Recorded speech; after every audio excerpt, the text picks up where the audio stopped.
Buenas tardes a todos y todas. A nombre de la Universidad de Chile les doy la más cordial bienvenida en esta tarde número 3 de nuestras actividades del Día del Patrimonio, desde la Vicerrectoría de Extensión y Comunicaciones, en la que nos hemos reunido en torno a una discusión sobre el patrimonio visual, considerando que la Universidad de Chile tiene muchos espacios, muchas colecciones y muchos acervos, pero nos hemos concentrado en particular en la colección de archivo fotográfico de la Universidad de Chile. El día viernes hicimos una acción de liberación de fotografías con un foro con esta discusión.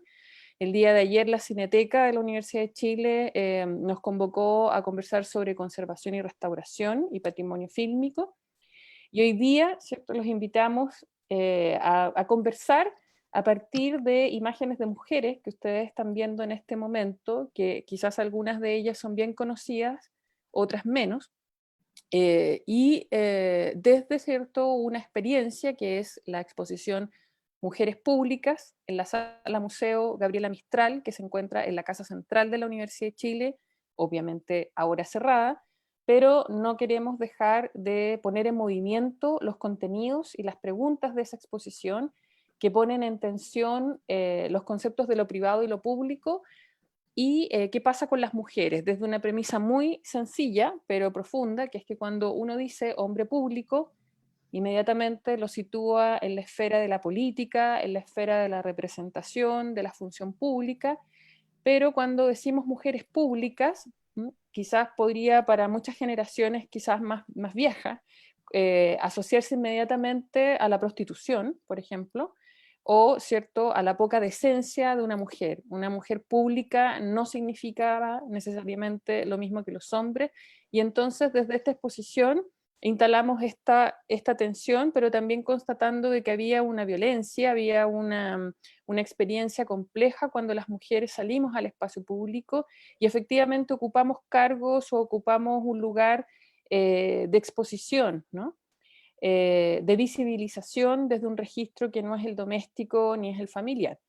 Y en esta exposición también, en lo que vamos a profundizar con nuestras invitadas, que ya ustedes las ven ahí en pantalla y ya se las voy a presentar, a quienes les agradezco desde ya el haber aceptado estar un día domingo, ¿cierto?, a las 6 de la tarde en este espacio.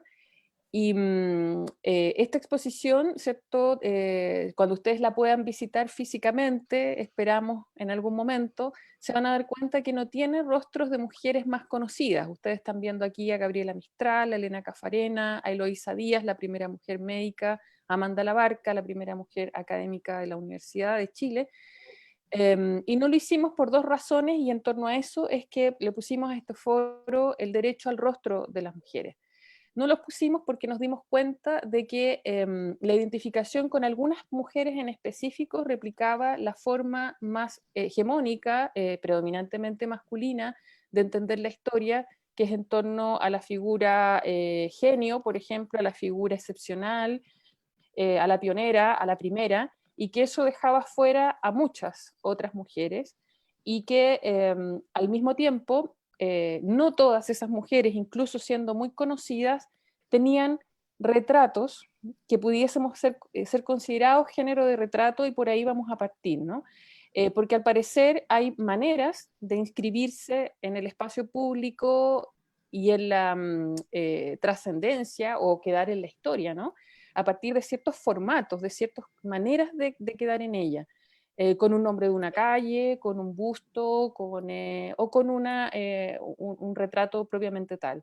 Y de estas mujeres que ustedes están viendo, en realidad ninguna de ellas tiene un retrato pictórico, por ejemplo, como podría ser el caso de estos hombres ilustres de la República masculina, diría Alejandra Castillo, filósofa.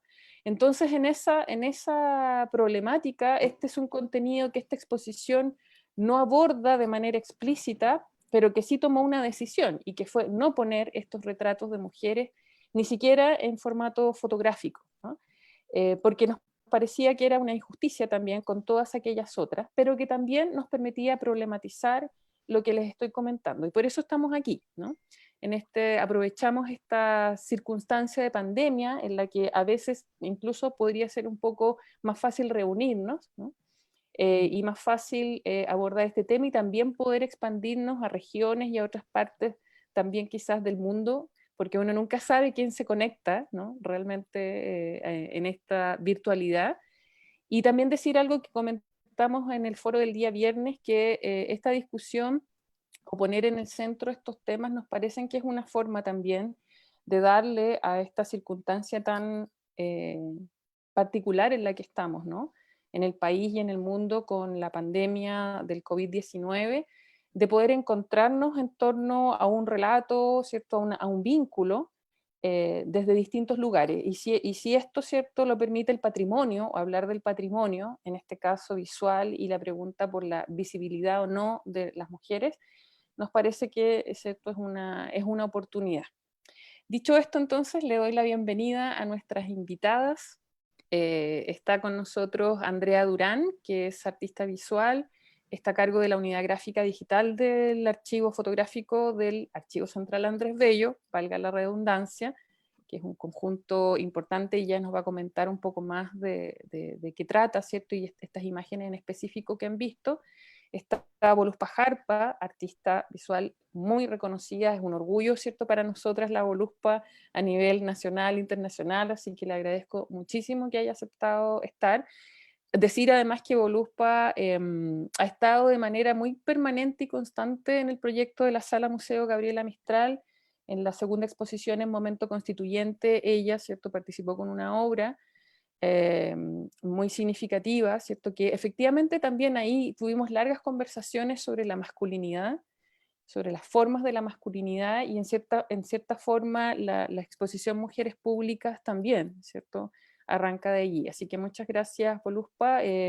La pueden ustedes buscar a Voluspa porque su currículum es muy extenso, no voy a nombrar la cantidad de obras, pero estuvo hace poco, quizás ahí ella nos podría contar después un poco más, en un proyecto en línea en estos días, en la pandemia, ¿cierto? Al aire libre, si no me equivoco es el nombre, un proyecto muy interesante que vinculó artistas en todas partes del planeta. Y está también Constanza Acuña, que es académica de nuestra universidad, de la Facultad de Artes de la Universidad de Chile, del Departamento de Teoría de las Artes en específico, quien tiene, ¿cierto?, una producción interesante, y por eso también creo que es buena esta presencia de distintos lugares, con una discusión también sobre qué es el arte y qué es la pintura en el periodo colonial, ¿no? Y en interrumpir un poco esos géneros, si existen o no existen este tipo, lo que uno quizás asocia a las bellas artes en ese mundo. Pero también, ¿cierto?, tiene un particular interés por el género del retrato, y hemos conversado ampliamente en algunas ocasiones sobre, por ejemplo, la colección de retratos de rectores en la Casa Central de la Universidad de Chile y lo que ello puede significar como tradición en distintas instituciones públicas, ¿no? Y con esto termino yo, siempre pregunto si ustedes saben o se preguntan si la presidenta Michelle Bachelet, y con esto no estoy haciendo ninguna, digamos, manifestación de adhesión o no a su figura, sino que simplemente preguntarse si ella tiene un retrato pictórico en su calidad de presidenta de la República, ¿no? Porque existe también en la Casa de la Moneda una galería, ¿no?, de presidente. Así que me gustaría, ¿cierto?, que empezáramos con esta primera, vamos a organizarnos en torno a 3 temas y 3 ejes de conversación. Cada una de las participantes va a tener más o menos 7 minutos para conversarnos sobre esto, hacer sus presentaciones. Yo les voy a mostrar una manito, que la voy a mostrar aquí para que la gente también en la casa entienda que cuando yo muestro esa manito es que quien está hablando le quedan algunos minutos para cerrar, porque la idea es que todos puedan hacer su presentación. Estamos transmitiendo en vivo desde Facebook Live de la Vicerrectoría de Extensión y Comunicaciones. Ahí nos pueden hacer llegar sus preguntas o comentarios que vamos a ir integrando a esta conversación.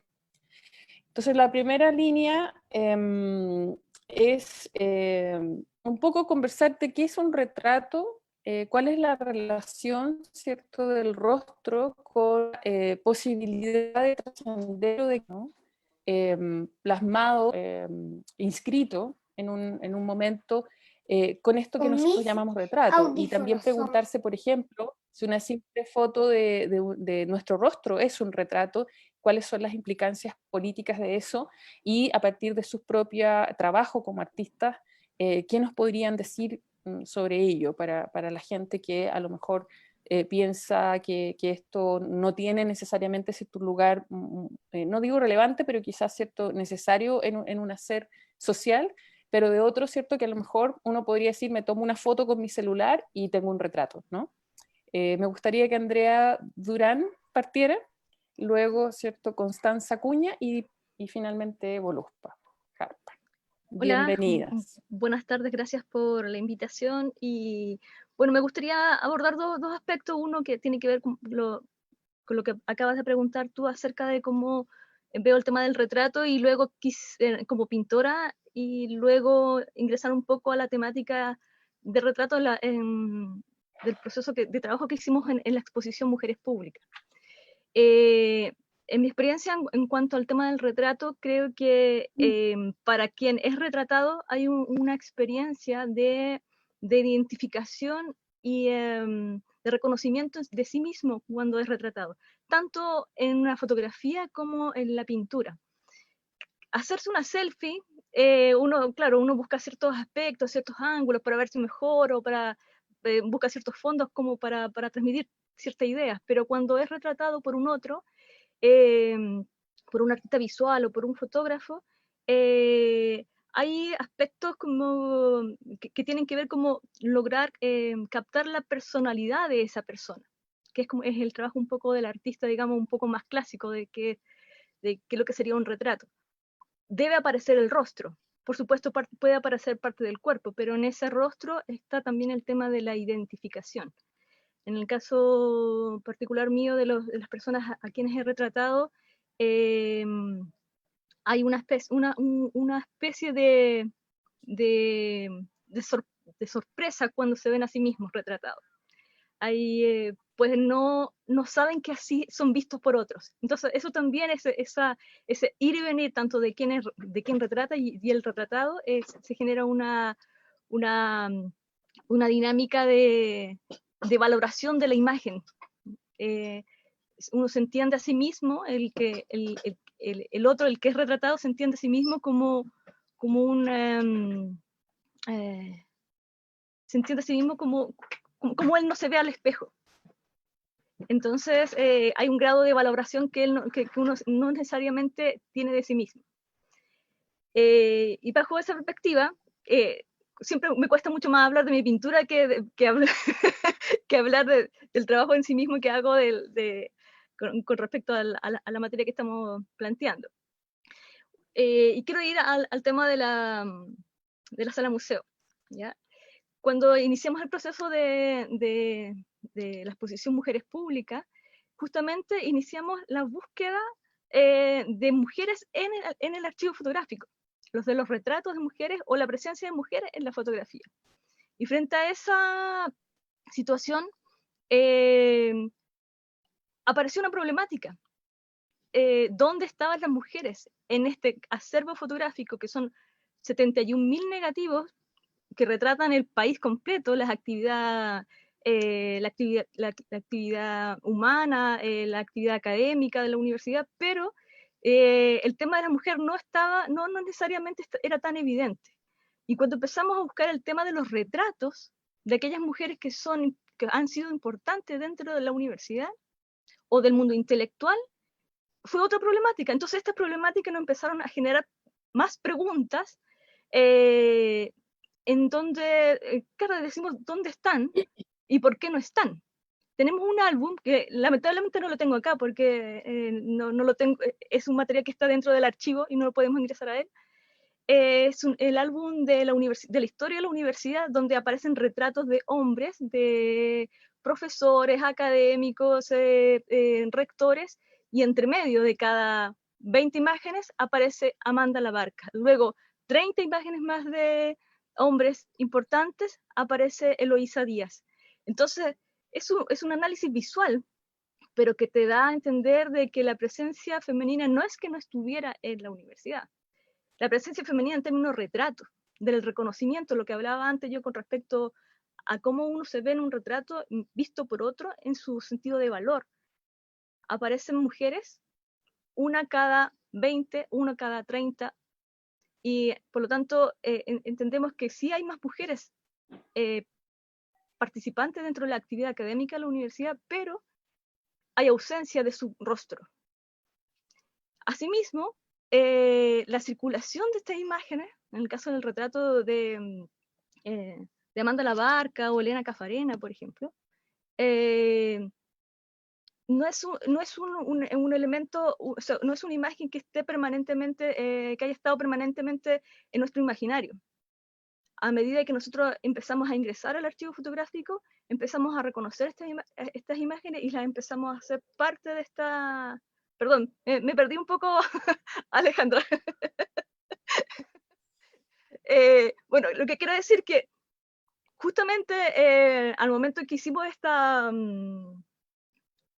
determinamos no ponerla en la exposición justamente fue para poner en tensión ese elemento, la ausencia de imágenes fotográficas de retratos de mujeres. Si bien tenemos algunas imágenes de mujeres intelectuales, de mujeres que son relevantes dentro de la historia política y académica de la Universidad de Chile, justamente la decisión que decías tú, o sea, hay una injusticia en términos generales del resto de las mujeres que no están visibles. Y a raíz de eso, nosotros iniciamos un proceso de poner en circulación las imágenes. Ahí voy a arreglar un poco el tema. Y ahí pasa por el tema de haber generado un conjunto de libretas, un primer set de libretas, donde instalamos la imagen de la Gabriela Mistral, sin colorear, sin intervención alguna, sino que simplemente instalar la imagen de ella, y comenzamos a hacer unas libretas de notas que fueron entregadas para el 8 de marzo, en algunos casos estuvieron en venta, se convirtieron también en un regalo institucional, y nuestro interés es justamente haber instalado la imagen del retrato femenino. Y de ahí, en esta exposición particular de mujeres públicas, también hicimos una selección de mujeres, que son las imágenes que estábamos viendo anteriormente, pero intervenidas a través de la coloración. Hicimos una iluminación, déjame ver si la tengo acá, no la puedo mostrar en el otro momento. A ver si la Sí, tengo aquí. quizás la podemos ver cuando veamos lo de la circulación, si te Ya, parece. perfecto. ¿No? Y Sí. en ese sentido, ahí el retrato empieza a ser, nosotros lo pusimos en ponerlo en evidencia, digamos, a través de ciertos elementos, de ciertos espacios de difusión que nos permitieran que el retrato comenzara a circular. Muchas gracias, Andrea. Sí, aquí ya tenemos al menos, bueno, van a salir cosas súper interesantes de conectar, pero creo que es bueno esto que tú nos cuentas de cuál sería la diferencia entre una fotografía cualquiera, diríamos, ¿no? Y esta idea del retrato como otro reconocimiento, ¿no? De uno mismo. Constanza, ¿qué nos dirías tú desde la historia del arte también, ¿no? ¿Qué pasa con esta pregunta por el rostro y el retrato? Y bienvenida. Muchas gracias, Alejandra, muchas gracias también a todo el equipo del Archivo Andrés Bello. Estoy muy contenta de estar con ustedes, también con Voluspa, que además de ser una gran amiga, admiro mucho su trabajo y bueno, un gusto estar en este contexto tan difícil, en este diálogo y poder participar. Bueno, desde la historia del arte creo que es un gran tema el del retrato.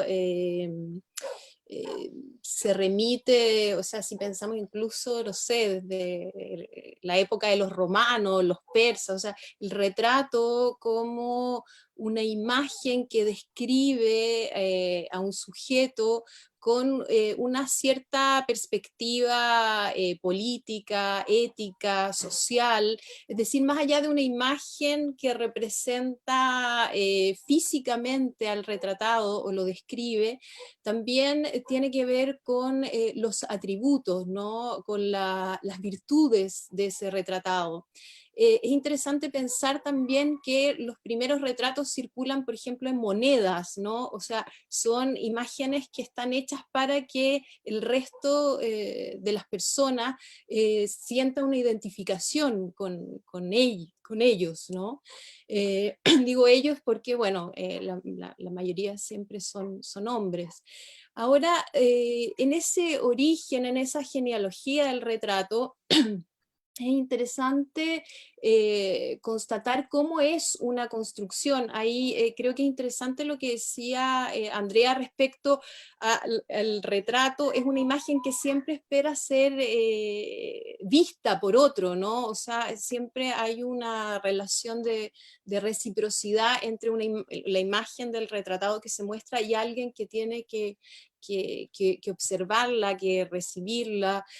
Y en ese sentido, los retratos de mujeres son complejos, ¿no? Porque aparecen más bien como modelos, ¿no? Entonces, una cosa es ser retratado como un motivo, como un tema, y otra cosa es ser retratado como un sujeto que tiene un relato, tiene una historia, tiene, ¿no es cierto?, un legado, y en ese sentido se pone mucho más complejo el asunto respecto al retrato de las mujeres, ¿no? Como sujeto. Yo les comentaba, y lo hablábamos también con Alejandra, que un buen ejemplo es ese retrato famoso, ¿no? Que está ahí en el Museo Histórico y que seguramente todos los colegios, toda la gente alguna vez lo ha visto, ¿no? El de Isabel Riquelme, la madre de Bernardo Higgins, un retrato emblemático de la nación, la primera dama de la nación, un retrato enorme de más de 1 metro, ¿no? Con un vestido azul gigante. Yo, bueno, quería poner la imagen ahora, pero quizás la podemos revisar después. Y es interesante como esa imagen de esa mujer, que según Vicuña Maquena, al parecer toda la gente entre, digamos, finales de la colonia y principios del 19 se parecía a Isabel Riquelme, ¿no? Esta imagen, una imagen que todos conocemos, pero ¿quién es Isabel Riquelme, ¿no? ¿Quién fue? Sabemos que era prácticamente una niña cuando tiene esta relación con Ambrosio Higgins, que era un señor bastante mayor, de más de 50 años, etc. Existe como el mito, ¿no? Pero ¿quién era realmente? ¿Qué pensaba? ¿Qué escribía? Cuando me tocó junto a un grupo de historiadores del arte hacer el catálogo razonado, ¿no? De José Gil de Castro, buscamos por todas partes y una figura tan importante como Isabel Riquelme, o sea, las cartas fueron robadas del archivo histórico, o sea, encontrar algo, una señal de ella, su tono, su voz, no existe, solamente existe un piano en el templo votivo de Maipú que perteneció a Isabel Riquelme. Entonces, eso es muy sintomático respecto a un personaje que aparece, pero en realidad es un personaje que es como una nota a pie de página del hijo.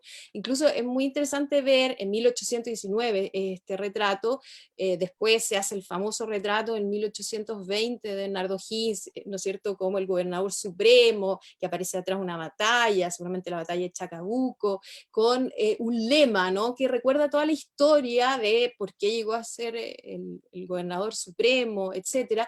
Entonces, el texto que acompaña estos retratos de los hombres, casi todos los retratos de hombres de Gil de Castro tienen un texto, un medallón, que recuerda quién es y la importancia de él. Las mujeres no, las mujeres son sus ornamentos, abanicos, aros, collares, etc., pero no sabemos nada, absolutamente nada, de quiénes fueron realmente, sino por ser, digamos, lo que decía como una nota a pie de página de la biografía del hijo, el esposo, etcétera. Entonces, creo que, claro, hablar del retrato femenino es complejo porque requiere una construcción política, una construcción, se fue ahí, parece que se había cortado. poco, requiere, ¿no es cierto?, un ojo atento, un ojo sensible, capaz de reconstruir también qué hay detrás de esa imagen. Creo que en ese sentido la historia del arte últimamente está dando un giro, ¿no?, interdisciplinario, en ese sentido de que una imagen no es nunca una imagen inocente, ¿no? La imagen siempre tiene un propósito, hay un significado que es importante y que no siempre es tan implícito, ¿no? Existen distintos niveles y es un proceso de reconstrucción el que hay que hacer para realmente entender de dónde salió esa imagen y qué representa. Eso diría un poco como inicio de esta conversación sobre Sí, es eso nomás, dirías. eso. Porque ya así como que, bueno, que además hay que hacer este giro, ¿no? De transformarse en un sujeto con una historia, como para poder tener este derecho.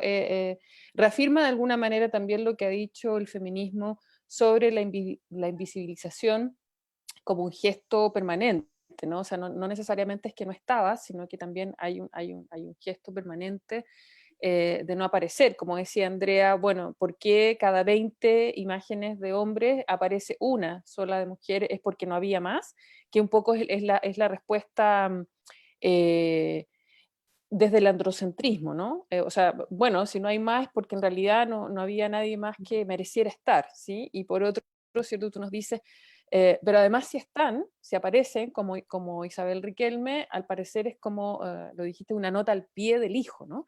Entonces eso ya nos está hablando de una cierta violencia también en esta discusión, ¿no? Voluspa, bueno, tú qué nos Hola, podrías decir chicas, sobre un gusto esto. estar con ustedes, un gusto esta invitación, estar con todas ustedes, un abrazo a la distancia. Y sí, yo quería como profundizar un poco en lo que han dicho las otras dos participantes y en lo que estaba diciendo Connie ahora.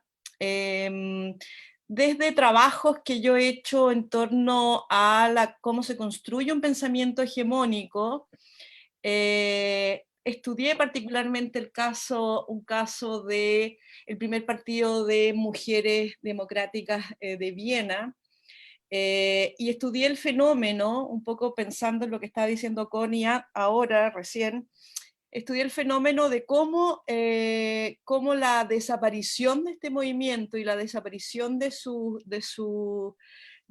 demandas a mediados del siglo XIX en Viena, pasan también por la desaparición de las mujeres que participaron en este movimiento, y también pasa por la humillación y la denostación de la pretensión de ocupar un lugar público, ¿no? Entonces creo que en esas operaciones de las que estamos hablando, hay operaciones que son de mucha más violencia que solo preguntarse por qué no están, ¿no? Tal vez la pregunta ahí podría ser qué se hizo para que no estuvieran y cuáles fueron los actos y las operaciones que se llevaron a cabo para que se produjera esta desaparición. En síntesis, porque quiero hablar de dos casos en nuestra conversación, entonces voy a pasar rápido este. En Viena, en 1848, se produce una revuelta muy grande en toda la ciudad que pone en jaque al imperio, donde las mujeres obreras pasan a ocupar un lugar protagónico dentro de la revuelta. Se organizan barricadas en toda la ciudad, ¿sí? Las flechas rojas y esos nombres que aparecen ahí son el plano donde están ubicadas las barricadas, y una de esas barricadas es protagonizada por mujeres, ¿sí? Producto de que un poco antes de eso había ocurrido como una matanza de mujeres en esta plaza que estaba antes, eh, de mujeres reclamando. ¿No se ve la pantalla? No estás compartiendo, al parecer. Ah, qué extraño, puse. Camila, que está ahí operando, a lo mejor hay que darle acceso a Voluspa para que lo pueda mostrar. Déjame resolverlo, porque puse compartir. ¿Ahí? Ahí está apareciendo, sí, Ahí está apareciendo. Ya, ahí perfecto. estamos. Ok. Entonces, en este contexto histórico, las mujeres se hacen cargo de una de esas barricadas. Y lo que es interesante es que siendo una demanda de clase, porque yo creo que en parte lo que también ustedes están discutiendo, yo creo que se van sumando segregaciones. Una es la segregación de género, pero también esa segregación a veces es una segregación de clase y también es una segregación de raza muchas veces, ¿no? Pero el caso de Viena es bastante paradigmático porque una mujer de clase alta ve esto que está sucediendo y decide organizar a las mujeres en un primer partido político, probablemente de los primeros partidos políticos femeninos que puedan haber aparecido, estamos hablando de 1848, ¿no? Entonces, Caroline von Perin estoy hablando de esto porque es un caso con el que yo trabajo en una obra, no porque esté loca hablando de microhistoria, sino porque es parte de una obra mía justamente en Venecia, ¿ya? Y que es el pensamiento, la pregunta es cómo se construye el pensamiento hegemónico y qué tipo de cosas opera ese pensamiento hegemónico, ¿no? Y uno de ellos, este caso, es sacar a las mujeres del mundo público, sacar a las mujeres del discurso político y de la participación política, pero sacarlas de una manera que la verdad es que es mucho más violenta que solamente omitirlas, ¿no? Y solamente omitir su imagen, su voz, sus méritos, sus preguntas, sus demandas, ¿no? Entonces, el hecho de que esta mujer, que en realidad era una aristócrata dentro de la sociedad vienesa, organiza a las mujeres en un movimiento que es muy interesante porque es transversal en términos de clase y por lo tanto deciden organizarse en términos de género, para que protesten en contra porque los salarios de las mujeres habían sido radicalmente rebajados, ¿sí? Entonces, por lo tanto, hay toda una serie de manifestaciones en torno a eso y en torno a otras demandas. Ella es Caroline von Perin, que es esta mujer, que solamente hay 2 retratos de ella. Que cuando todavía es un dibujo, cuando todavía es una señora, su historia biográfica en síntesis, ella es una baronesa, se casa con un señor también de su misma clase, queda viuda muy joven, se hace cargo de sus hijos, y tiene un amante con el tiempo cuando es viuda, cosa que la sociedad mira muy mal, que es un crítico musical, ¿no?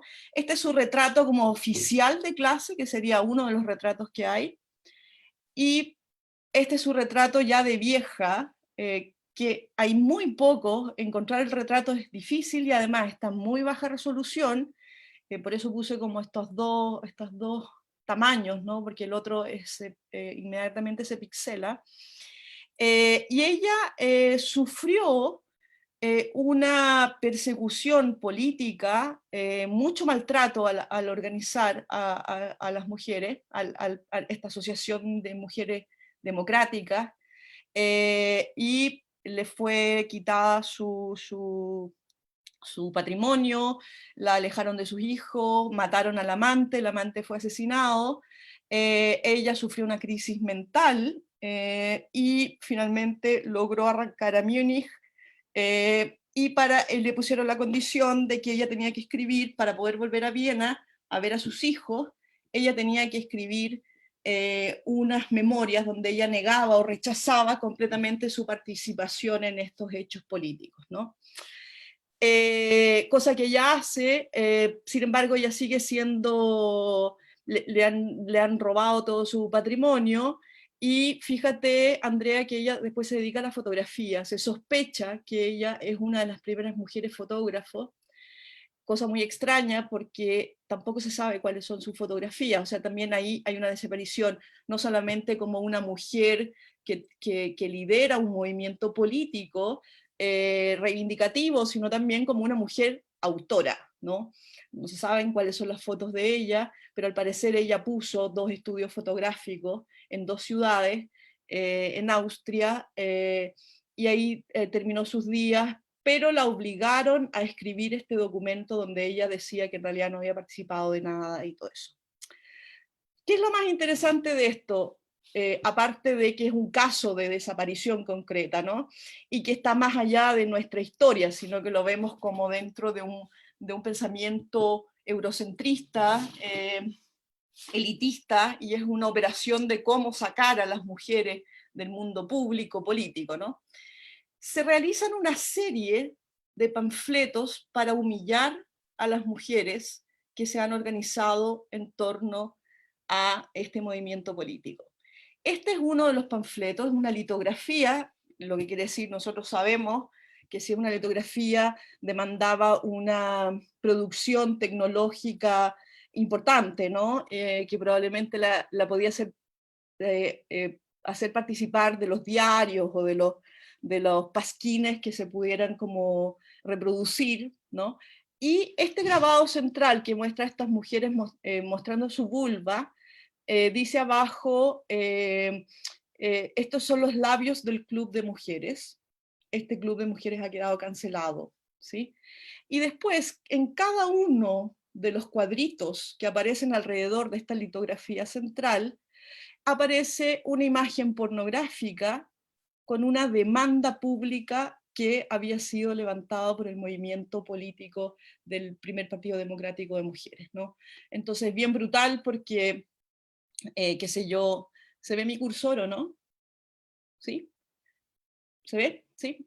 Entonces, qué sé yo, en esa pose dice, él no entendió la libertad, en esta del lado dice, esta es la gran libertad de prensa, en esta otra dice, la dedicación para todas las naciones, y así, cada cosa que ellas demandaron en el mes que duró el Partido Democrático, que en realidad solamente duró un mes, es denostado a través de imágenes pornográficas que yo me imagino que en una sociedad conservadora, como tiene que haber sido la sociedad imperial del imperio austríaco, esto debe haber sido un proceso de humillación público, un escarmiento público, que de hecho es interesante pensar que nunca más en la sociedad vienesa, y eso es algo que yo lo vi porque apareció un artículo en Austria con respecto al pabellón de Chile, que tomaba este caso, entre otros casos, entre otros 6 casos, decía, porque recién en ese mismo momento, 2019, aparecía una primer ministra mujer, el año 2019, por primera vez Austria iba a tener una primer ministra mujer.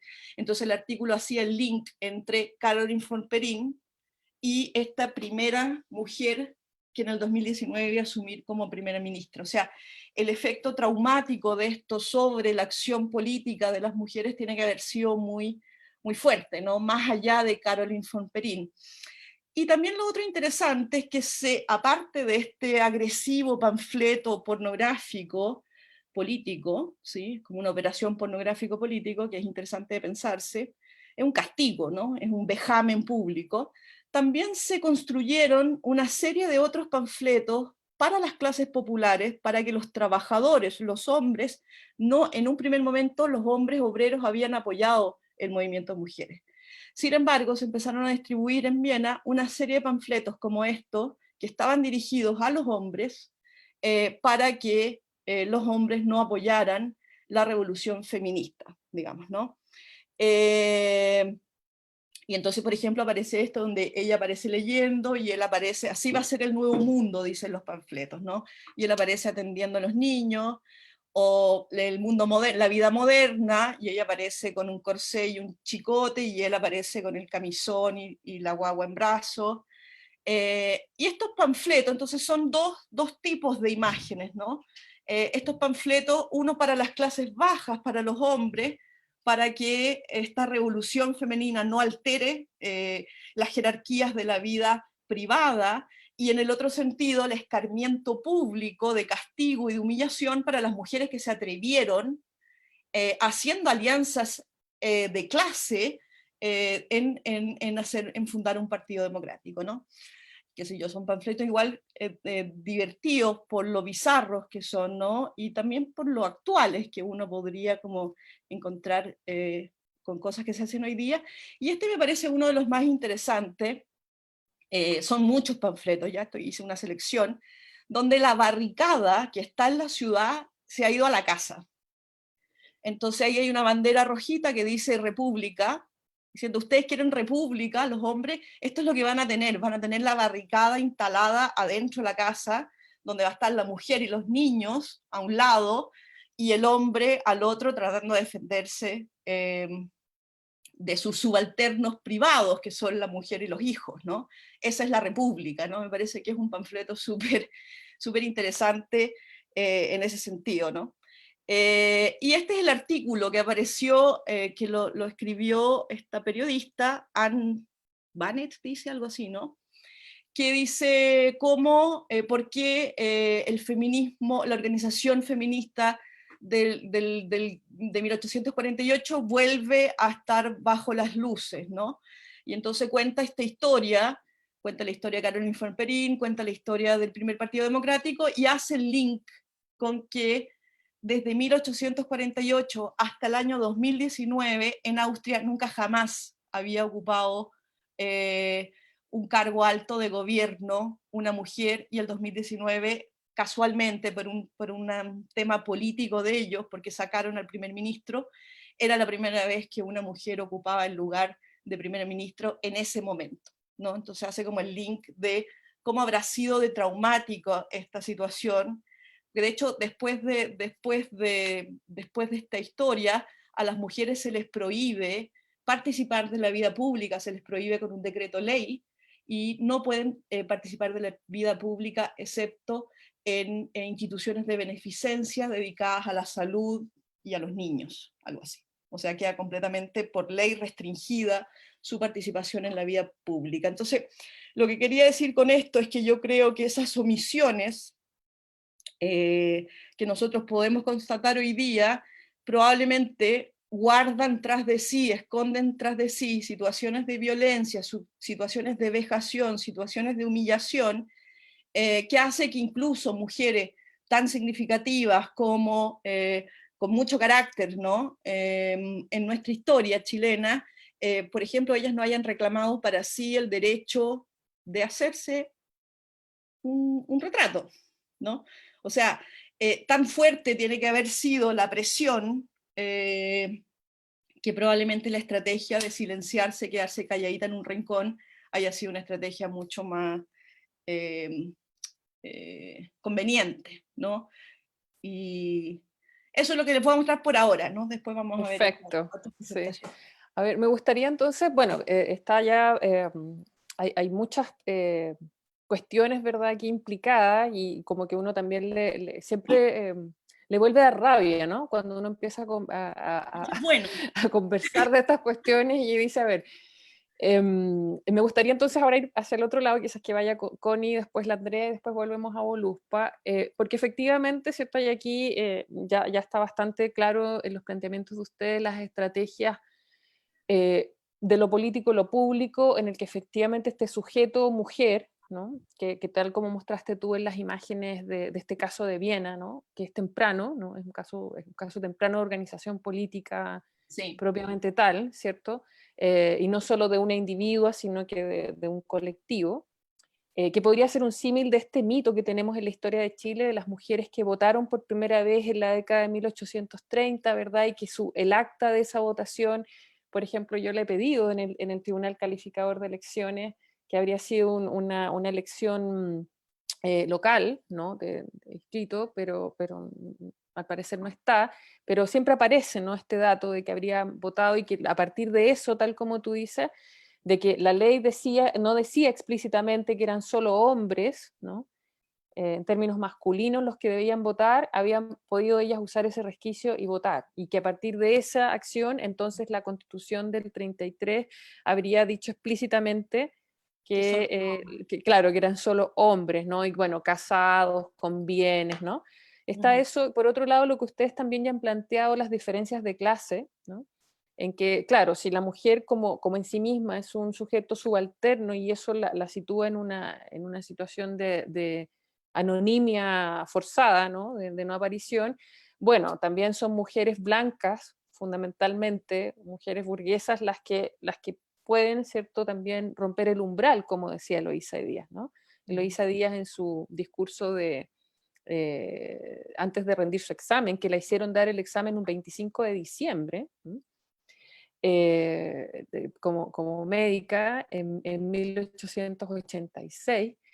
Ella dice, ¿no? O sea, vedado estaba el umbral para la mujer chilena, y también ahí, ¿cierto? Se cuenta una serie de, también que están como en el mito, ¿no? De cómo ella tenía que transitar por la ciudad para ir a clases, que la madre la tenía que acompañar permanentemente, y que ella, por ejemplo, cuando muere, el rector Juvenal Hernández, a solicitud de Rosa Magman, que era la esposa de Videla, le pide al rector que la velen en la Casa Central de la Universidad de Chile, y la carta que la tenemos en la exposición dice,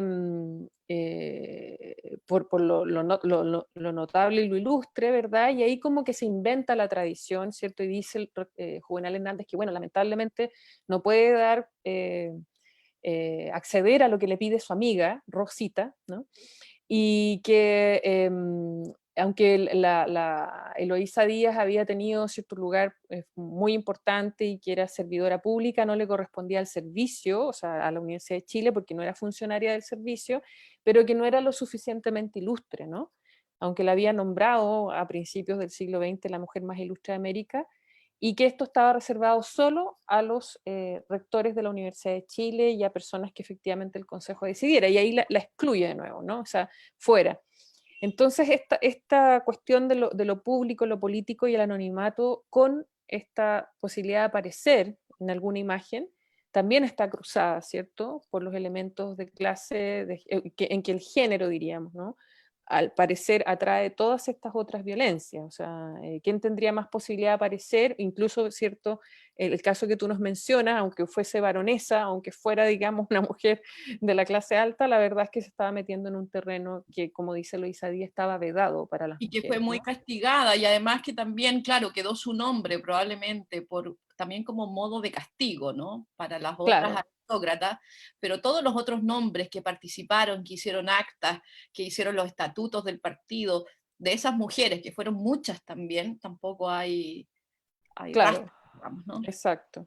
Y en el caso chileno, bueno, tenemos también la prensa obrera, ¿no?, y anarquista, y anarcofeminista de principios del 20, que efectivamente ahí, ¿cierto?, logran insertar sus nombres, pero claro, los retratos, como no. Connie, entonces, Constanza, me gustaría ver si volvemos quizás a lo que tú nos estabas planteando con Isabel Riquelme, cómo podemos, ¿cierto?, tener un poco más de elementos para... A ver.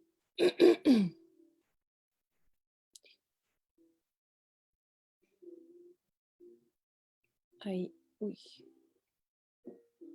Tienes que achicar ese. Sí, no, es que quería mostrarles las imágenes, pero no logro dar... Saca, saca esto, minimiza el internet, la página web. Zoom. No, ahí eso, para que puedas ir a tu Perfecto. escritorio. Ya, muy bien.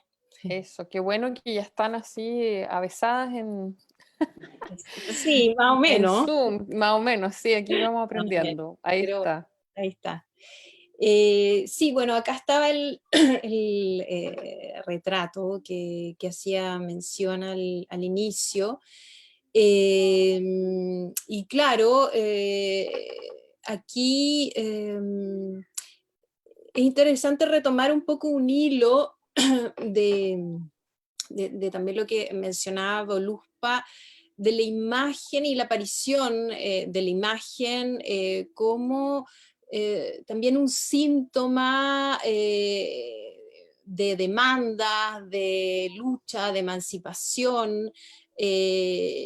Y la verdad es que uno, mirando un poco el devenir de la construcción de los retratos y de los retratos de las mujeres, ve muy fuerte esa tensión, ¿no? Por aparecer y ser constantemente a la vez retraída, ¿no? En esa aparición.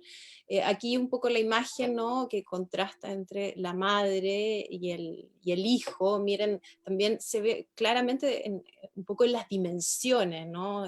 Como una especie de, de- de monumento, ¿no? Hombre monumento, la batalla atrás, la cordillera, y como les decía, este lema escrito siempre atrás. Ahora, yo creo que hay otro tipo de cuestiones que también es interesante, que tiene que ver con qué pasa cuando una imagen de una mujer, entre comillas, notable, sufre un proceso de apropiación por parte del poder, ¿no?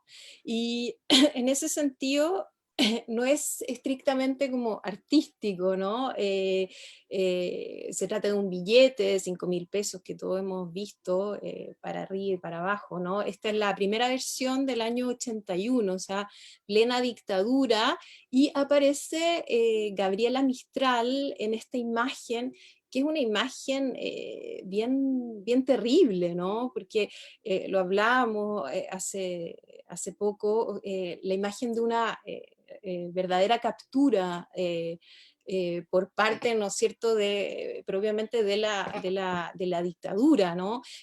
La imagen de Gabriela frente a una alegoría de la maternidad, y atrás del billete, acuérdense ustedes que aparecía esta como alegoría de las artes hecha para el premio Nobel, ¿no? Lo hace un grabador austríaco, creo.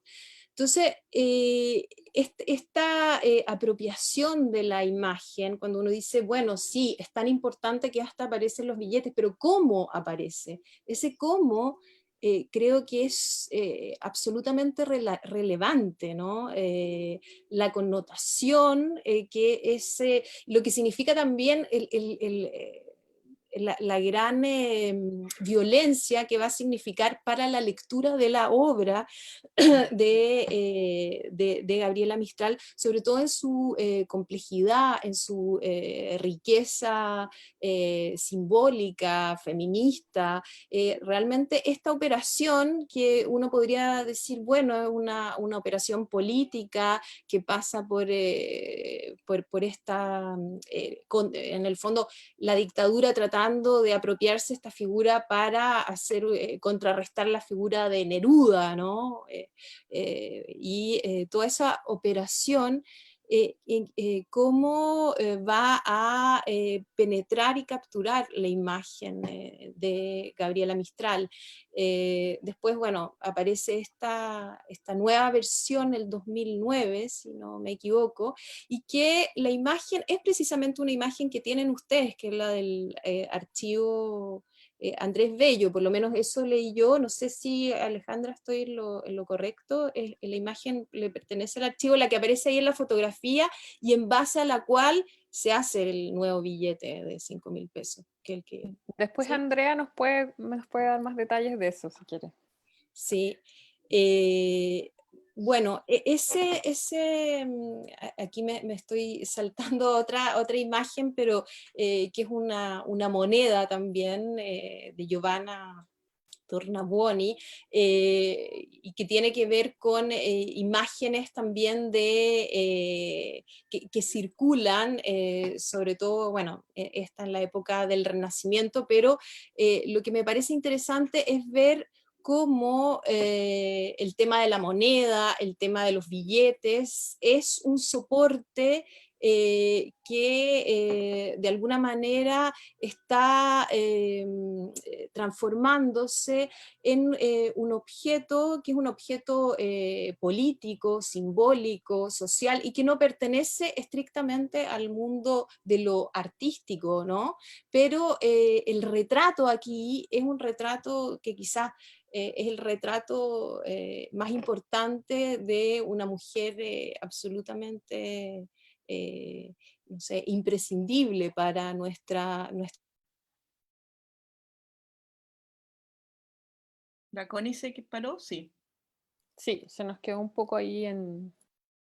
pero bueno, mientras esperamos a ver si se puede reconectar, me gustaría, Andrea, que igual ahí ha estado aludido un poco el inicio de esta conversación que tiene que ver con la circulación de las imágenes. Voluspa dijo también algo en ese sentido con el caso de von Perinder, o sea, que Sí. encontraste una imagen pero estaba en muy mala calidad. Y eso también es algo que nosotras constatamos y que hoy día vamos a poner en circulación, o sea, vamos a liberar esas imágenes en el sentido que van a ir con un contexto, ¿no? Ahí la Connie se puede mover un Ahí poco llegó más. Connie. Sí, pero ahí volvemos a ti, Connie, ¿te parece? Sí, solamente... Entonces, Ujú. en torno a eso, yo creo que ahí hay algo bien interesante también, o sea, a qué se podría deber también, ¿no? Que circulan estas imágenes también. Uno, las apropiaciones de que hablaba Constanza, por ejemplo, con la esfinge o el billete, y en este otro caso que también son imágenes que la reproducción mecánica atrapa, y que es en el fondo el retrato oficial que podemos tener, en este caso, de Elena Cafarena, o de la Eloísa Díaz, o de Amanda Labarca, ¿no? Pero que son imágenes que están en un contexto distinto al de las bellas artes, digamos, por llamarlas de alguna forma. Sí, mira, con respecto a lo que estaba mostrando Connie y algo que mencionó Voluspa también, sobre lo que mencionabas tú, la poca calidad de las imágenes. Justamente las fotografías que vamos a liberar son parte de un repertorio recopilado por el Departamento de Fotógrafos de la Universidad, pero que vienen desde tomas fotográficas de retratos de libros o retratos de pintura, que no precisamente tenemos los originales de esas fotografías. O sea, tienen un carácter de imágenes que son que no tienen un origen. No tenemos autor, no sabemos la fecha en que fueron tomadas tampoco. La fotografía que mostraba Connie justamente la tenemos nosotros, pero es una reproducción de otra fotografía, que no tenemos claridad de dónde fue tomada. Si, les quiero mostrar, por ejemplo, para que pueda volver Connie, la imagen de Elena Cafarena. La voy a mostrar acá para que vean la calidad de la imagen que tenemos de ella. Voy a compartir la imagen y ahí me salgo de inmediato para que la podamos ver.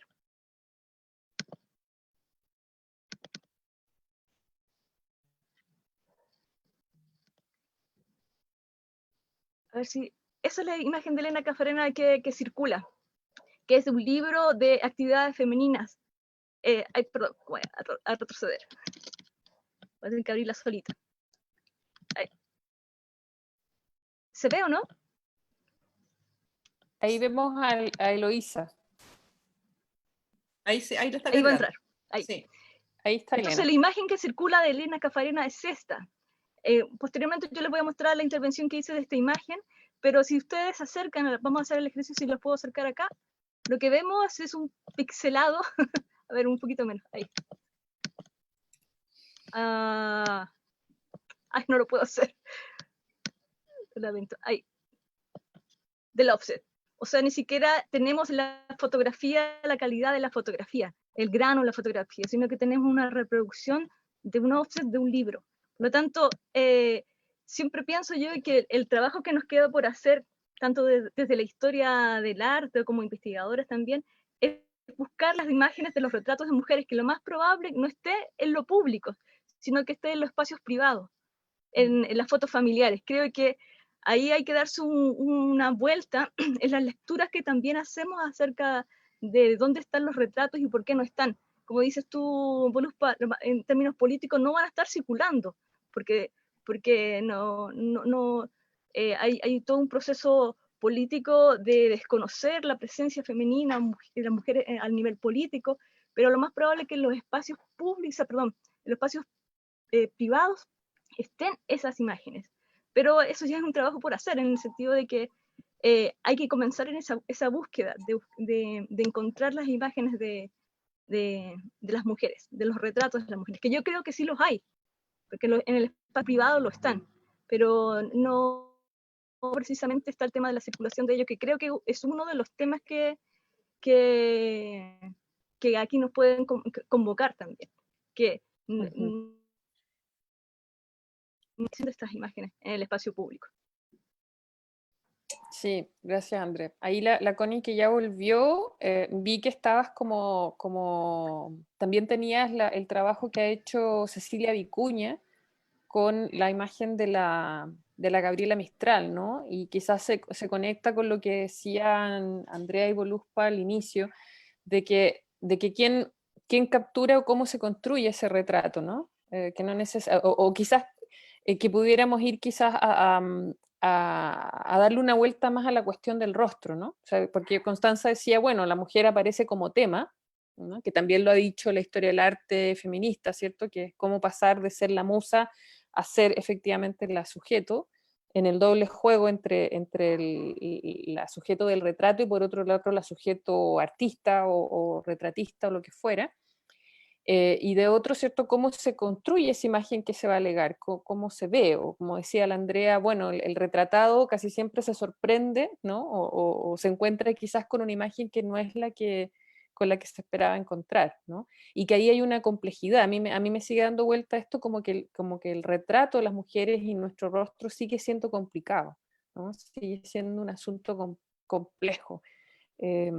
¿A qué se debe? Incluso, por ejemplo, y con esto te doy de nuevo como el pase, Connie, yo les contaba que en Mujeres Públicas trabajamos mucho con un libro de Luisa Zanelli que se llama Mujeres Chilenas de Letra y que está en línea en la biblioteca digital de la universidad, donde ella dice, ¿no?, que le habría gustado que hubiese habido mucho más fotografías o rostros de mujeres para que las pudiéramos identificar, o sea, que no eran anónimas, ¿verdad?, que existían. Ella está a principios del siglo XX, que es un momento efectivamente explosivo de mujeres en el espacio público, sobre todo profesoras, ¿no?, que era como la profesión en la que les permitieron, ¿no?, tener más autonomía a muchas de ellas, y las otras eran, ¿cierto?, el mundo de las trabajadoras textiles o de otras industrias. Y ella dice, no las tengo porque son de muy mala calidad y no se pueden hacer buenos clichés para la publicación, y de otro que también las mujeres se complican con su propia imagen, ¿no? Eh, Connie, ¿ahora estás conectada para que continuemos contigo? ¿O se nos volvió a...? Hemos estado todos estos días con problemas, todos yo creo, con la conexión. ¿Mm? Bueno, si quieres, Dale, Voluspa, ¿sí? Sigamos.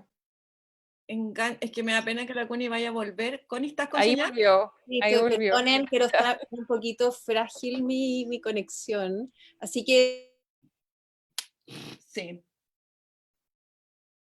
sí, se le queda pegado. Sí, Ya, no sé si me alcanzó a escuchar, pero en cuanto vuelvas, interfiere nomás para que te podamos sí. escuchar. Yo voy a ver como con respecto a lo que estás diciendo, Ale, y lo que han dicho la Connie y también Andrea, voy a meter un poco de cizaña en el sentido de que otro caso de estudio, que yo lo estudio hace mucho tiempo, es la invención de la histeria en París en 1882 por el doctor Jean-Martin Charcot, ¿no? Pero básicamente lo que me gustaría hablar de eso hoy día es que, volviste, Connie, muestro, muestro muy cortito esto. Eh, eh, es que, por ejemplo, en la invención de la histeria, nosotros sí vemos que la invención de la histeria está totalmente de la mano de la imagen de las mujeres retratadas en el Hospital de la Salpêtrière. O sea, dicho de una manera simple, cuando se quiere fotografiar mujeres, no hay restricciones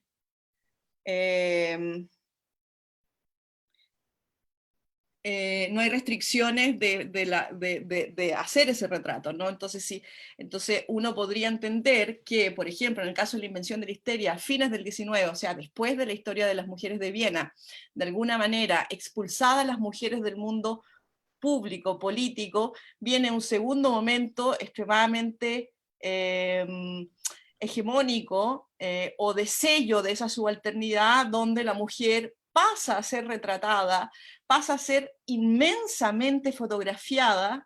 De hecho, Charcot tiene uno de los laboratorios fotográficos más modernos de la época al interior del Hospital de la Salpêtrière. Este es un grabado que muestra esa relación entre el fotógrafo y la histérica.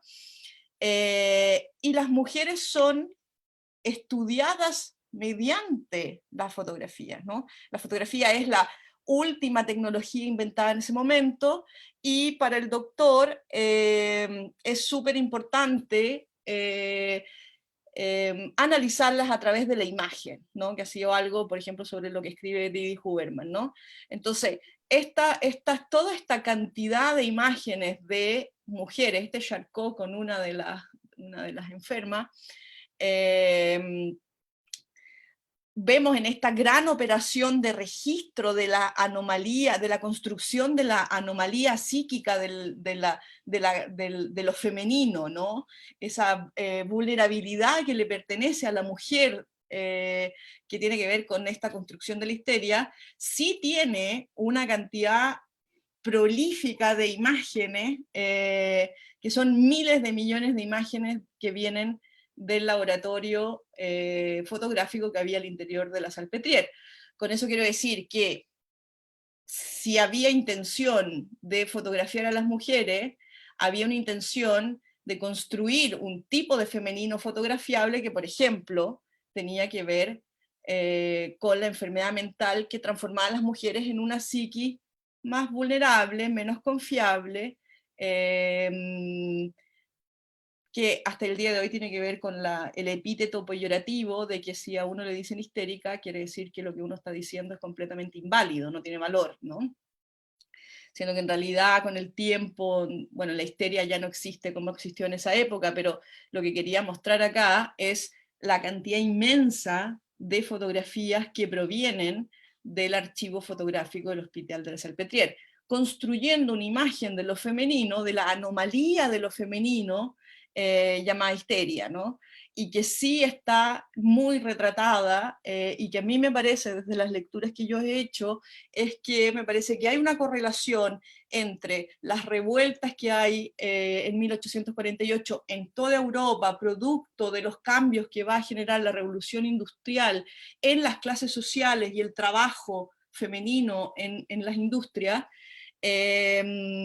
expulsar las demandas femeninas de la demanda política, incluso de la demanda política obrera, o sea, relegar completamente ese discurso, y 30 años después construir un archivo de imágenes y una categoría de lo femenino como la loca, que tiene una cantidad de imágenes que son miles de millones, o sea, aquí puse una muy breve selección, digamos, pero son imágenes, son muchísimas imágenes, son las imágenes de la locura, ¿no? Asociada a lo femenino. Y acá, por ejemplo, un cartel de la cura de la histeria, ¿no? Que es muy interesante. Es un cartel para un doctor ofreciéndose a masajes que pueden curar este exceso monstruoso femenino, ¿no?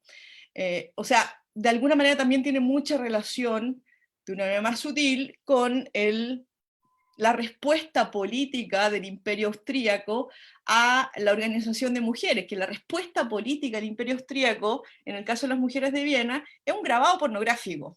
O sea, como cada demanda ha sido transformada en una imagen pornográfica, ¿no? Y en este caso hay una cosa solapada de que, bueno, uno de los tratamientos contra la histeria eran los masajes de clítoris y los masajes de la vagina, ¿no? Que de esa manera los calores de la histeria como que bajaban su intensidad, ¿no?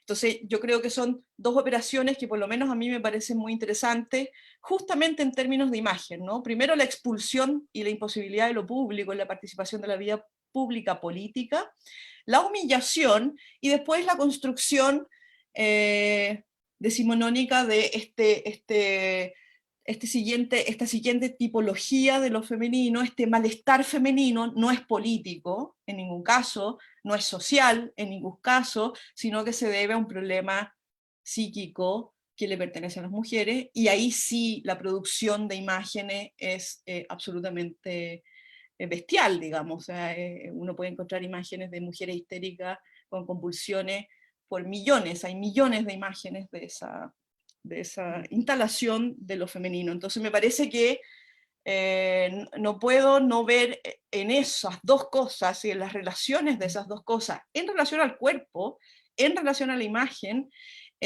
como un relato de una construcción de una subalternidad que queda sellada cuando las mujeres son puestas en duda por sus desequilibrios psíquicos, digamos, ¿no? Por lo tanto, la loca no puede participar de la vida política, la loca no puede participar, o sea, está interdicta, básicamente. Claro. ¿No?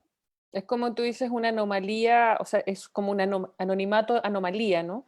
O sea, en Claro. el que cuando aparecen estas mujeres que nos estaba mostrando Constanza como efigie, yo también recordaba lo que se decía de las mujeres santas, ¿no? Que eran viriles en sus virtudes, es decir, que cuando lograban trascender su propia corporalidad y los defectos que tendría esta corporalidad, entonces pueden acceder a un lugar superior, y ese lugar superior se describe como viril, y por lo tanto, por ejemplo, imágenes como la de Magdalena, pasa inmediatamente, por ejemplo, a tener, a ser desprovista de los pechos, o lo que estaba mostrando Constanza sobre Gabriela Mistral, en que, cierto, efectivamente, o se escoge la de la maternidad, que es una ausencia cierto, en su construcción, y por otro lado, cierto, la virilidad también, ¿no?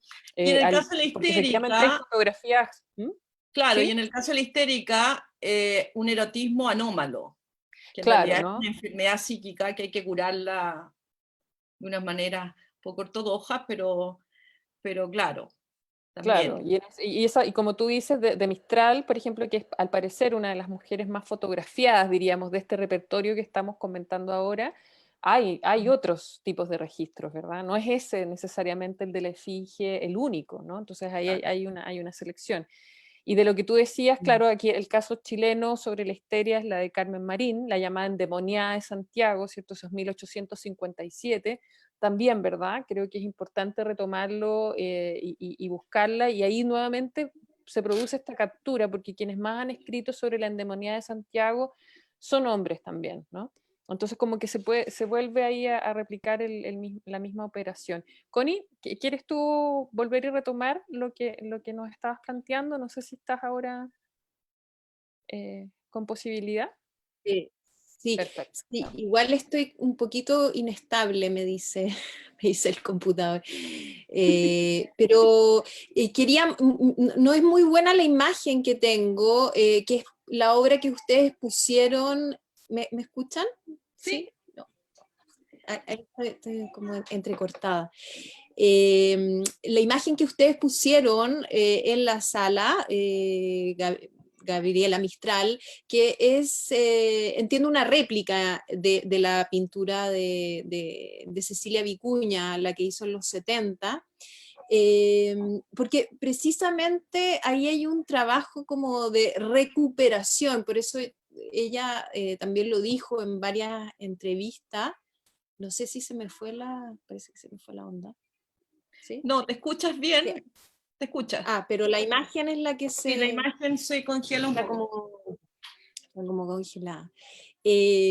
Bueno, en esa, creo que es muy interesante lo que hace Cecilia Vicuña, o sea, si pensamos en los 70, de recuperar esa imagen a través de una cuestión que creo que es muy, muy potente, que es trabajar el retrato, ¿no? Desde la propia escritura de Gabriela Mistral, y ella utiliza lo mismo que va a hacer con el retrato, por ejemplo, de Violeta Parra, va a utilizar en el caso de Violeta Parra Gracias a la vida y Sol del Trópico, que es un poema de la Gabriela Mistral, y que ella recupera como toda la fuerza simbólica, poética, disruptiva, precisamente generando una deconstrucción de esta Gabriela Mistral como una especie de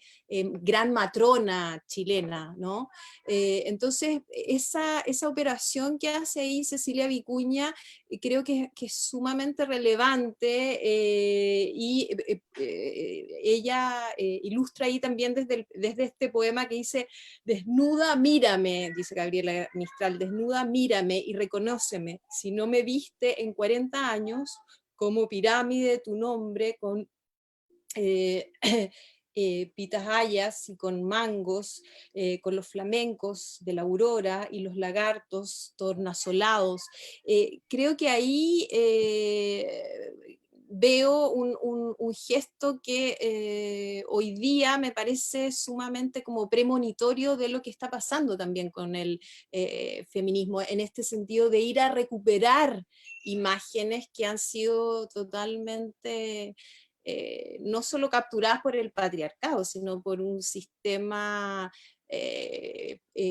casi como, no sé, que funciona incluso al interior de nuestras cabezas, ¿no? Una operación como del inconsciente colectivo, que me parece sumamente interesante lo que hace en el sentido de recuperar la necesidad de poner la imagen y la autoimagen y cómo esa es capaz de resonar en nosotros a partir de un gesto de recuperación, ¿no? Como el que hace con Gabriela Mistral, con Violeta Parra. Bueno, las imágenes no me atrevo ni siquiera a ir como a buscarlas porque de repente se puede... No quiero perder, o sea, no quiero robar tiempo, porque no sé si nos queda mucho tiempo, entonces quiero darle la palabra aquí a todas las chiquillas. Sí, estamos igual, aprovecho de saludar a propósito de Mistral a la gente que está conectada de Serena, me dicen que hay, así que los saludamos por allá, las tierras mistralianas. Y nos llegó también una pregunta que la voy a mencionar un poquito al cierre, a ver si ustedes se pueden referir a ella. Entonces, tenemos hasta las 7:30, sé que no nos queda tanto. Me gustaría que Andrea entonces volviera a la cuestión, ya que aparece, ¿cierto?, el tema de la circulación, las reapropiaciones, y que tiene que ver con lo que nos están comentando, sobre qué pasa entonces en este último tiempo con, por un lado, ¿cierto?, el movimiento feminista y por otro lado con las lecturas feministas que no son de ahora solamente, y la cuestión de las imágenes, ¿no? O sea, quizás ahí Andrea nos podría comentar un poco más sobre este paso también a lo icónico, ¿no? Que sería como otro registro de la cuestión de la imagen.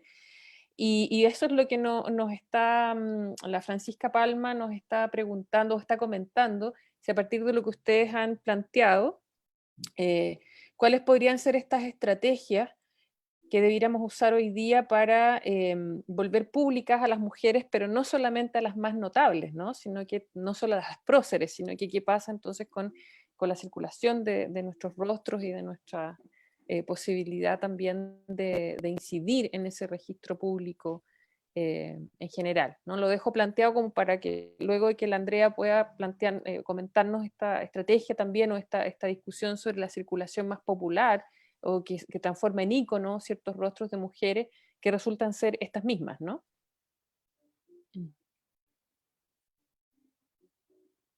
¿Está sin micrófono, André?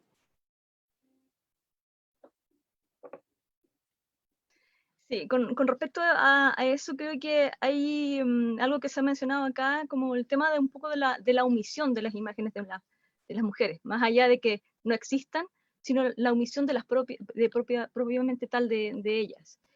Como habíamos mencionado, las 4 imágenes que vamos a liberar existen hace mucho tiempo, desde el tiempo de hecho que fueron, fueron capturadas, pero no están precisamente en el espacio público.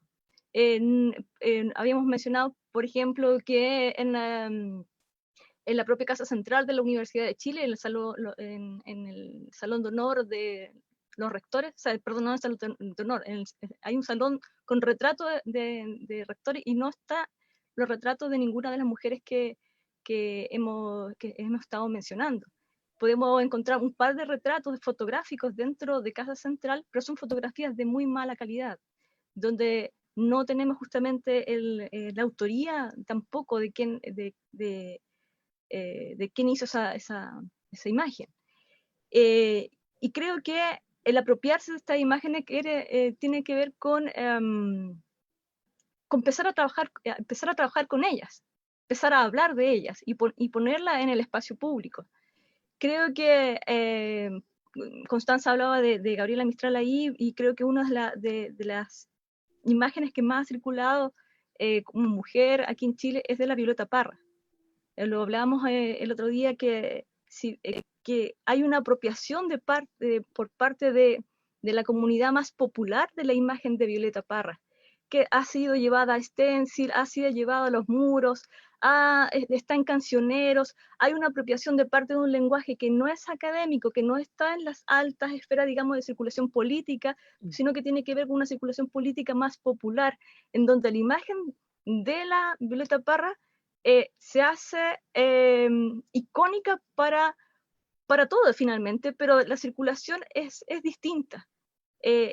Apela a una identidad donde yo como mujer de pueblo me veo en la Violeta Parra, me veo quizás lo precario de la imagen, porque también las imágenes de violetas que circulan no precisamente son las de mejor calidad, sino que justamente es una estampa, es el alto contraste de luz y sombra, pero la reconozco como tal, sus rasgos más básicos. Lo mismo, lo que hablaba un poco Constanza sobre el billete, el perfil de la Gabriela también es reconocible como un ícono. Creo que ese trabajo visual que está detrás de tanto de artistas, fotógrafos como diseñadores gráficos es importante irlo trabajando. Y a propósito que mencionas tú a Fran Palma, que es una gran bordadora y que tiene un trabajo justamente de recuperación del icono a través del bordado. Y precisamente ella trabaja, creo que yo he estado, la sigo por Instagram, justamente muchas de las imágenes que ella tiene, que trabaja, son parte de un itinerario visual que está ahí, pero ella lo está rescatando. Y al llevarlo al lenguaje del bordado, lo está haciendo circular. Yo creo que es un proceso en el cual estamos, el movimiento feminista durante estos últimos 3 años ha estado recuperando justamente estas imágenes y la ha convertido en stencil, en un dibujo que se pega en la calle. Así, yo creo que es como un trabajo de batalla, de calle también.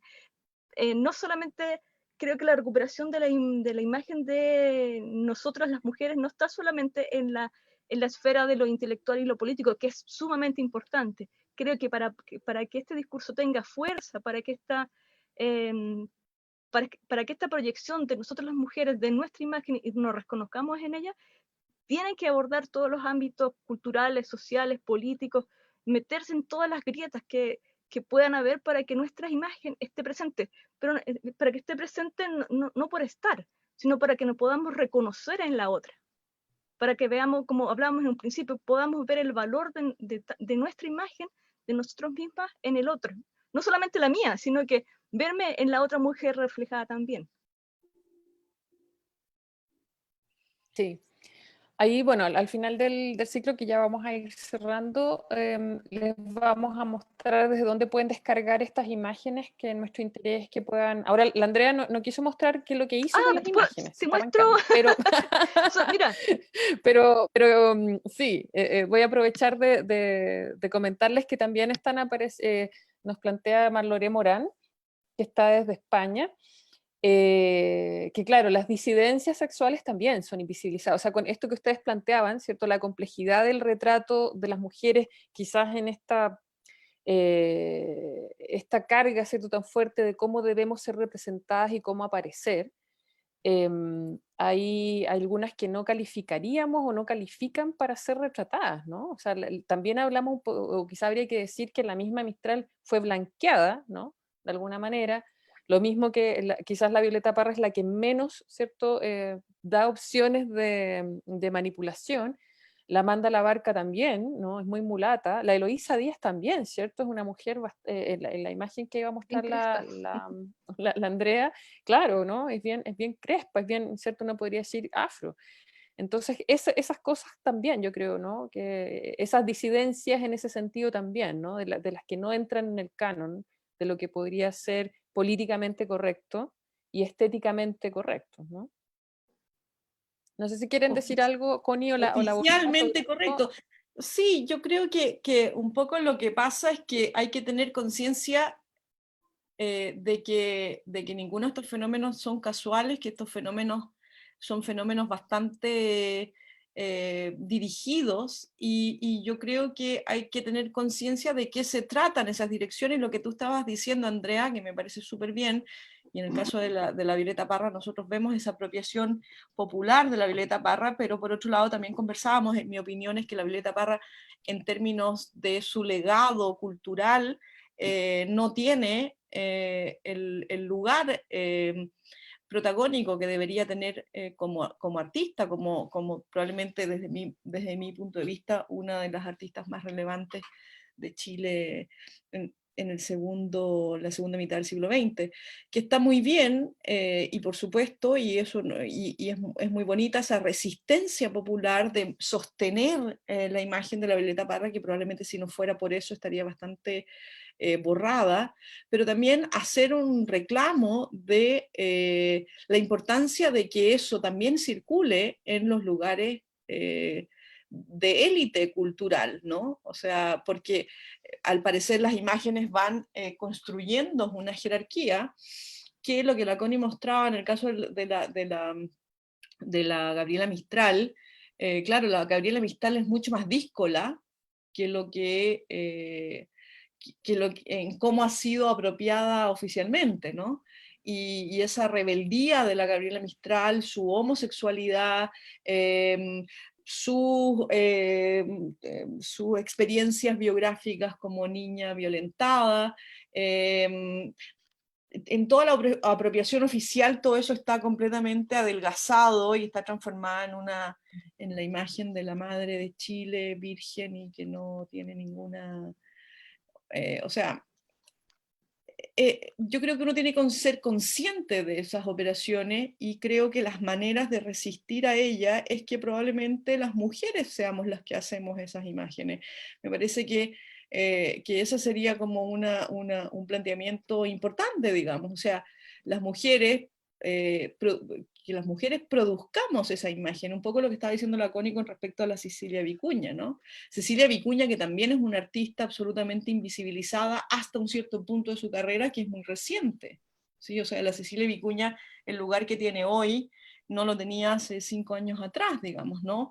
Y la Cecilia Vicuña es una persona que ha luchado y ha resistido a una invisibilización hasta que logró doblarle la mano, digamos, ¿no? Entonces, creo que lo primero que se me ocurriría preguntar es qué hacer. Bueno, que las mujeres hagamos esas imágenes, ¿no?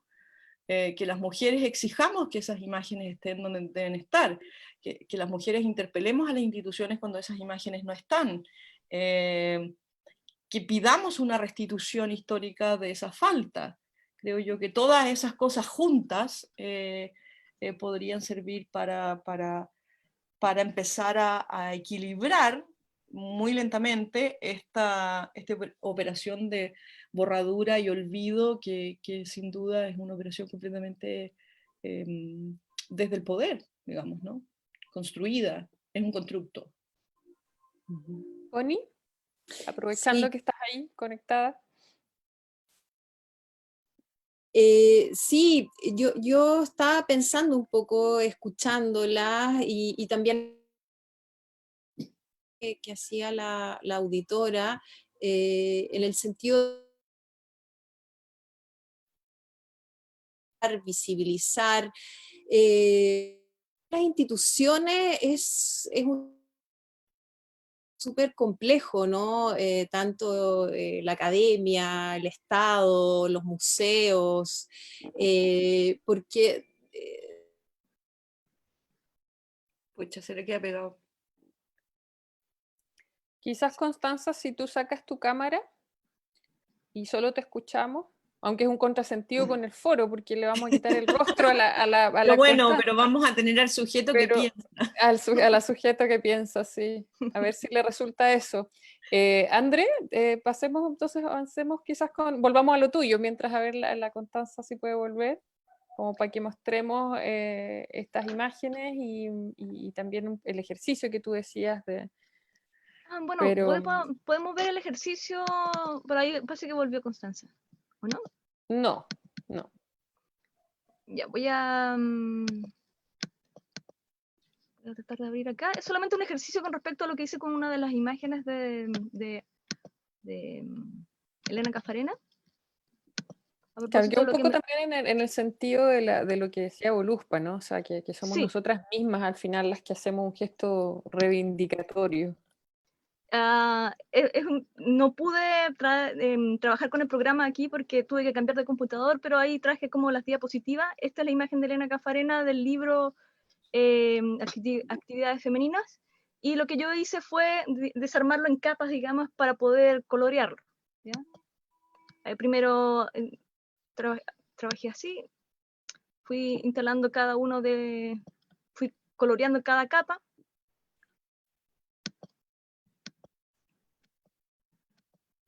hasta convertirla en esa imagen. Esta imagen es parte de una de las libretas que nosotros, las libretas institucionales, y también de la bolsa institucional que se está ocupando en la universidad para regalos institucionales. O sea, hay un trabajo de recuperación de una imagen de esta mujer, de Elena Cafarena, ¿cierto? Instalada en algo como muy simple, como una libreta o como una bolsa. Pero lo que busca justamente es instalar y hacer circular, es lo que mencionabas tú, Voluspa, son gestos quizás muy simples finalmente, pero que tienen la trascendencia porque vas instalando una imagen justamente en el imaginario cotidiano. O sea, esa bolsa va a circular por la calle, se la va a llevar a alguien a su casa, la va a instalar en su mesa. Como digo, son gestos que al parecer no tienen un carácter como de instrucción intelectual, sino que de instalación visual, que creo que es parte de lo que se ha hecho con todas las imágenes en general a través del tiempo. La instalación de una imagen permanente que aparece una y otra vez y que va quedando en el inconsciente, pero que también es una imagen en la cual te reconoces. Y ese es el proceso de esta imagen, que como les mencioné es algo que es construcción de capas, y que creo que esta construcción de capas, de ir ingresando a la imagen y volver a reconstruirla, es precisamente el proceso que debemos hacer con la historia de la imagen de la mujer a través de la historia, finalmente. Volver a construir, volver a armar, volver a resignificar también las imágenes de las mujeres, porque también las hay. Al principio partimos con la pregunta, ¿dónde están? Quizás no están. Yo creo que sí hay imágenes, solamente que también la mirada que hay hacia las imágenes de mujeres, a los retratos de las mujeres, precisamente siempre están bajo la mirada occidental, heteronormada, siempre se miran como la mujer deseada, ¿cierto? O la mujer virgen, o la mujer madre. Pero ¿qué tal si cambiamos la mirada de aquellos retratos? Hacemos lecturas diferentes. Siempre hacemos la misma lectura. Obviamente, esa es la lectura con la cual estamos formados, pero ¿por qué no hacemos otra? De esa misma imagen. La volvemos a resignificar y la volvemos a hacer circular bajo otros parámetros. Yo creo que por ahí hay un ejercicio en deuda de parte de nosotras y por supuesto, la historia del arte y muchos otros aspectos políticos que hay detrás también de las imágenes. Claro, como decía Constanza y la Voluspa, o sea, son gestos que uno los tiene que hacer muy conscientes, y en ese hacerse conscientes inevitablemente son políticos, ¿no? También nos decía la gente que nos está siguiendo que claro, el ámbito de lo doméstico, en el caso de muchas, por ejemplo, estas fotografías posiblemente son las fotografías del álbum familiar, ¿no? Y ese álbum familiar no necesariamente pasa a este otro registro de lo notable y de lo público, ¿no? Es como que, bueno, ¿dónde está la imagen? Lo vamos a ir a buscar a la casa a ver si alguien tiene esa fotografía, pero a lo mejor ahí en ese registro también nos vamos a encontrar, yo lo estoy pensando como en el propio doméstico, en que esa mujer está inmersa en una muchedumbre, ¿no? Está en la foto de cumpleaños, está en la foto como de lo repetitivo, y no necesariamente con esta particularidad del rostro retrato. Ahora también podría ser, como dice Voluspa, que quizás no es así como debiéramos estar representadas, ¿no? Quizás habría que Sí, yo romper estoy un poco el pensando, canon. Ale, como para terminar, estoy pensando, por ejemplo, en el caballo de Troya, que es la histeria, ¿no? O sea, efectivamente los hombres tratan de cosificar, tipificar, clasificar este malestar femenino, pero también lo considero, y siempre me ha parecido, que la histeria es un movimiento político muy significativo, anterior a la reorganización de las demandas feministas de comienzo del siglo XX, ¿no?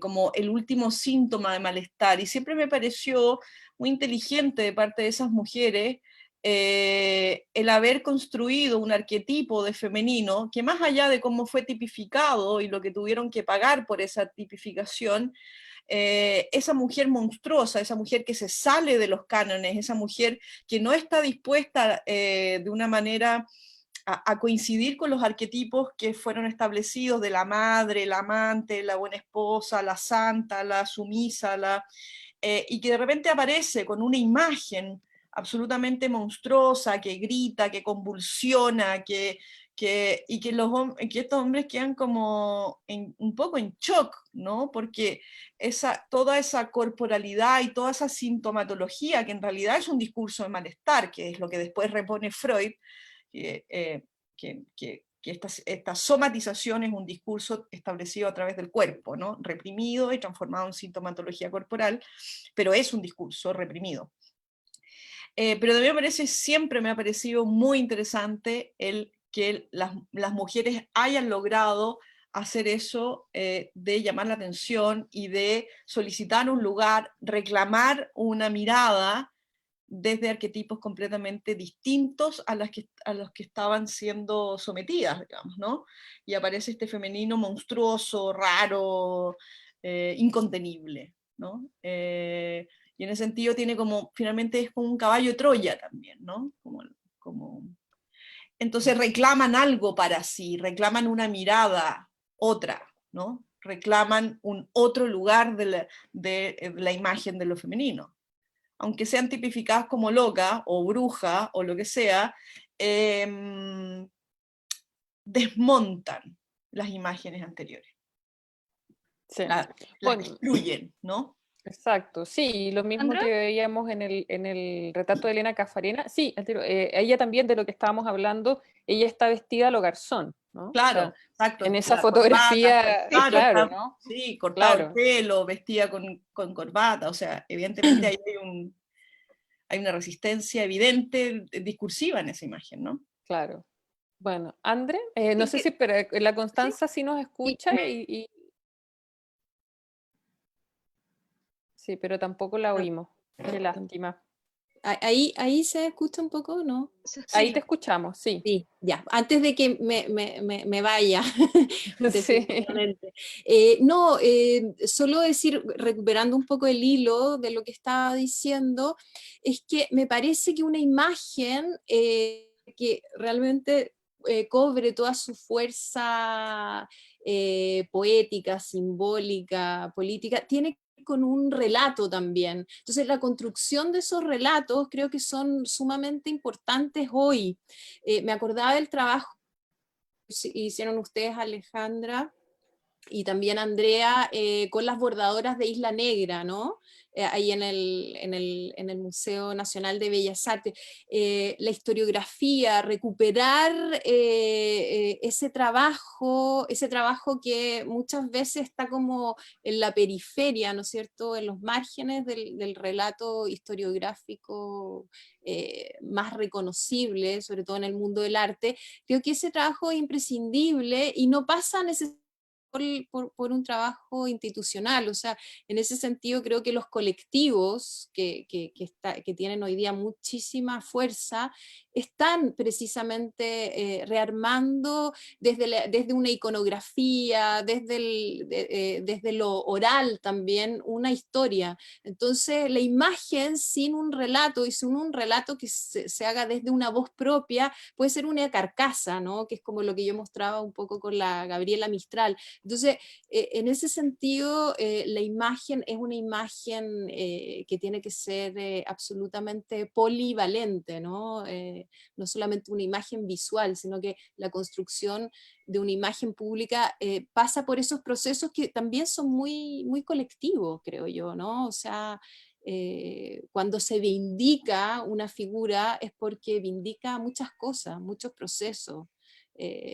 Sociales, de género, etcétera. No es solamente como la biografía, ¿no? De un sujeto. Eso, antes de que...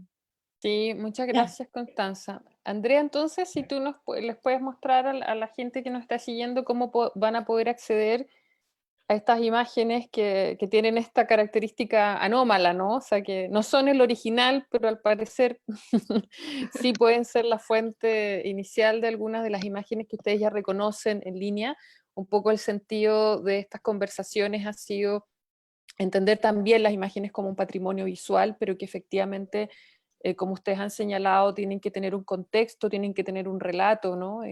No estar desprovistas de la problemática que implican, pero también de la historia más esencial, ¿cierto?, a la que pertenecen, ¿no?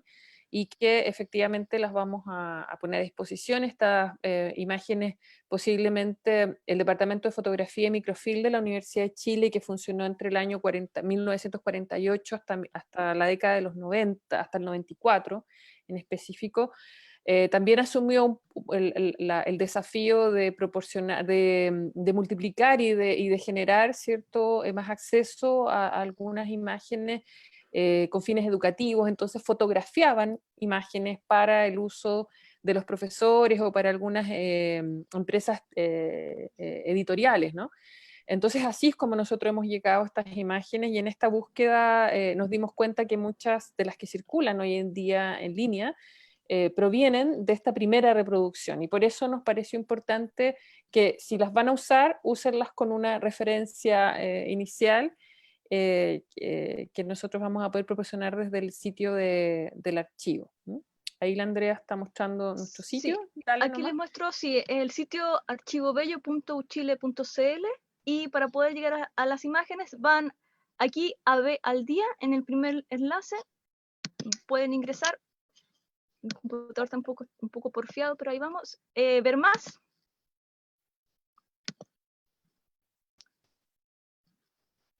A ver, está ingresando. Ahí está la noticia, y bajando está el contenido de esta liberación de estas imágenes, y los 4 enlaces en rojo ustedes pueden hacer clic ahí, se va a desplegar la fotografía. Como pueden ver, se nota que es una imagen, es una reproducción de otra, no es una imagen original, la referencia de ella, y acá abajito en el lado derecho inferior está la descarga para la liberación. Sí, esa descarga implica que están en alta resolución dentro de nuestra propia reproducción, sin sellos de agua y Sí. con metadatos inscritos en el propio archivo para que ustedes puedan citarlo adecuadamente. ¿Mm? Así que, como Para hablamos, seguir seguir la ruta, digamos, para no olvidar seguir la justamente ruta. que estamos hablando ahora. Sí, bueno, estimadísimas, les agradezco muchísimo que se hayan conectado este día domingo, en estos 3 días del patrimonio, que esperamos que haya sido una posibilidad de vincularnos con estas memorias, ¿no? Y con además en estos días en que estamos todos hiper vinculados a las pantallas y a las imágenes más que nunca, que nos hayamos podido detener un poquito en el rostro de las mujeres y qué pasa con las dificultades y los problemas que ello implica, ¿no? Que para algunos podría parecer que no, en realidad no hay ningún problema, pongo una imagen y punto, ¿no? Y que una mujer puede representar a todas, y por otra, verdad, que efectivamente hay todavía situaciones que resolver, o como nos planteó Luzpa, todavía tenemos que ser aún más indisciplinadas para poder quedar, ¿no? De la manera en que queremos nosotras mismas quedar. Así que muchas gracias. No sé si se quieren despedir así ustedes mismas. Gracias, Ale. Y les mando un abrazo Gracias. fuerte a la Un distancia. abrazo a ¿no? todas. Cuídense mucho, cuídense todo el mundo, todos los que nos siguieron, muchas gracias. Va a quedar el video disponible en Facebook, ¿no? En las redes sociales, por si lo quieren volver a ver o lo quieren, ¿cierto? Replicar, y estamos totalmente disponibles para acoger también las temáticas o los asuntos que ustedes consideren que podamos abordar desde la Universidad de Chile y la Vicerrectoría de Extensión y Comunicaciones. Muchas gracias, Constancia, Boluspa, Andrea, querida, gracias por todo lo hecho, y a quienes están detrás de estas cámaras, o sea, que no son cámaras en realidad, estamos como diseminados en todos lados, a la Camila Plaza, ¿cierto?, que estuvo en la transmisión, Andy, que es nuestra Community Manager de la Sala Museo Gabriela Mistral, a todo el equipo del archivo y de la Vicerrectoría de Extensión. Que estén súper bien. Chao. Gracias. Chao. Chao.